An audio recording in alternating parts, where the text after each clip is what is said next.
So an investor agrees, okay, I'll take this one. Yes. Okay. What happens then? How do they ultimately fund the loan? In what form? Yeah, basically, the first question, once we've got to that point, I'm going to ask them, how do you want to hold title, or what is your vesting going to be? Okay.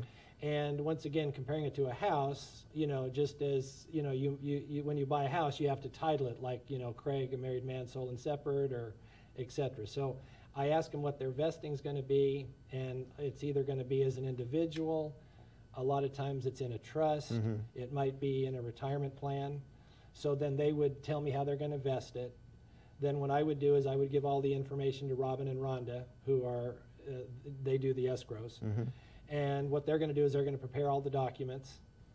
Then recently, really the last few years, most of the time what we do is we email the documents to the borrower, so Okay. or the lender. So it's that simple. Okay. We can email documents to the borrower. They can actually sign them online. Okay. And then send them back. All right. Now, some people still want to get a FedEx with the documents in them, and that's okay too. We do have a few people that do that. Okay.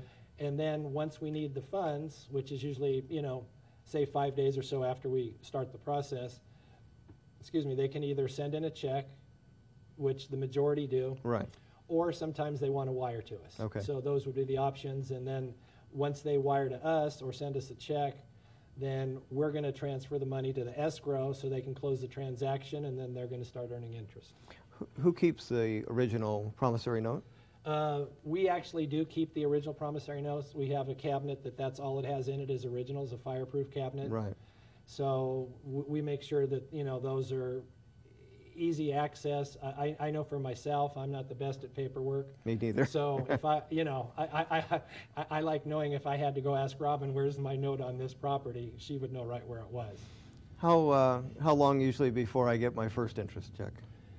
Generally, what's going to happen is most of the payments are due on the 5th or the 20th. We set payments up on those 2 days.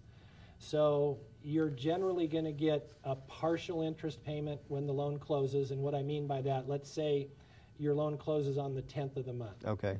When your loan closes, you're going to get interest from the 10th until the 20th. Right. So you're going to get like 10 days worth of interest there. Okay. And then here's what I tell people, because sometimes everybody's a little anxious for that first check. Exactly. So in their minds, okay, the 20th comes, and then they figure, okay, I'm going to get a check on the 20th. Correct. The borrower has until the 20th and actually the 30th to make the payment. Correct. And most of them fall somewhere in that line. Right. Then it's held for about, say, 5 days before it's mailed to the investor. I was thinking it was 10, so maybe, but yeah, anyway, it's... If they do automatic payments, I guess it's sooner, but it can be 8, I think, if they do send in checks. Okay.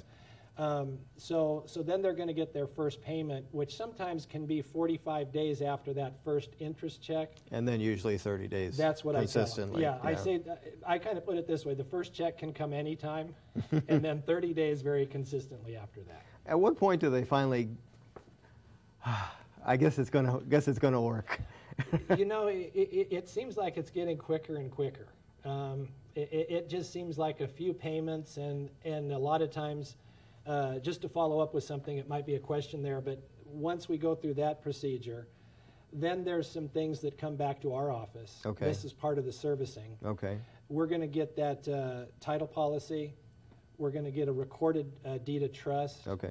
And we're going to get a fire insurance policy. Mm-hmm. So what we do is we gather all of that information. We don't send it out individually anymore. Okay. So we gather all that information and put it in a PDF file. Okay. And then send it to people. All right. And that can usually be 60 to 120 days. It really is a wide range when that can come in. Okay. But my point being, a lot of times if they've gotten a couple checks and then they see, okay, here's all my documents that it's recorded and that seems to be enough for people these days. Well, and what's interesting is a lot of times we're really their first experience with this investment period. I think that's a really good point. I'm not exactly sure what draws us to them. Well, I am. I mean, I know what the company stands for. But I think most companies that do the type of loans we do, they deal with people that have been doing hard money loans their whole life. We tend to deal with people, this is their first venture into it. And it's really satisfying because we're opening up this whole new world to so many of the investors. Yeah, and gradually you see a transition going away from what they thought was best, and they gradually park it more and more and more with us. I think I told you about the email I got, I think it was a few days ago, where he said he was selling some of his rentals up in Northern California so he could buy more trust deeds. Yeah. So, I mean, there's advantages to both, don't get me wrong, but for people that really want a passive investment, there's a lot of people that lean that way if they're not trying to create wealth.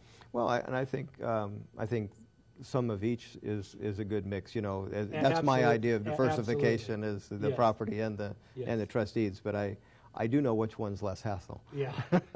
Craig, one of the difficulties we had when we went to an 8-year program was it was a little bit shocking for people that are used to 12-month trust deeds, and so. Talk about the transition of that comfort level, how it started and how it's changed. Yeah, I think at first it seemed like a long time for people. And how many years is left now? 2.5 or so?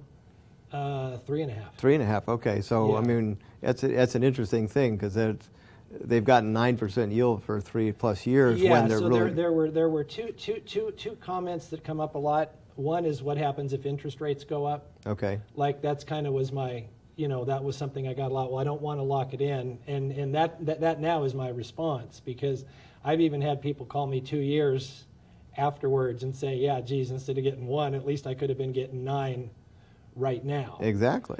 So I think I tell them the yield isn't really an issue. I mean, and that seems to have over time that has worked. In other words, the yield is definitely high enough. Mm-hmm. Especially honestly with the safety factor. This is this is a loan that gets safer over time. At least it would seem that would be the conclusion. Are there some concerns? Okay, what if prices go down over that period of time? That I don't think people really. I haven't gotten that question a lot because Okay. I think most people are thinking they'll at least be where they are, if not higher. Yeah, we just went through basically the Great Depression of prices for real estate. Right. So it's hard to imagine, but we might as well address it. If prices went down and you have a borrower that's been current for 8 years, I think once again we would be going and making the next common sense decision. Yeah, What would you like to do? I mean, it seems like it's working. Maybe we'll let it continue to work, or maybe reappraise the property and have a principal reduction. But again, you're almost like a team partner at this point. You've enjoyed the 9% yield, and you've enjoyed owning the cash flow. Could we continue it without having a fight here? Right, and I guess because I do have this conversation, I think my comment is here we are talking about the worst case scenario is you just made 9% for 8 years. Right. That's the worst case. And I agree. I think if prices were to go down, you could reappraise it possibly, maybe do a little bit Principal. lower amount, lower Yeah. the principal. And as I tell people, depending on the rates at that time, the rates, if the rates have gone up, and then the rates might be a little higher. It's hard to say, but there would be more of a market aspect at that time. Mm-hmm.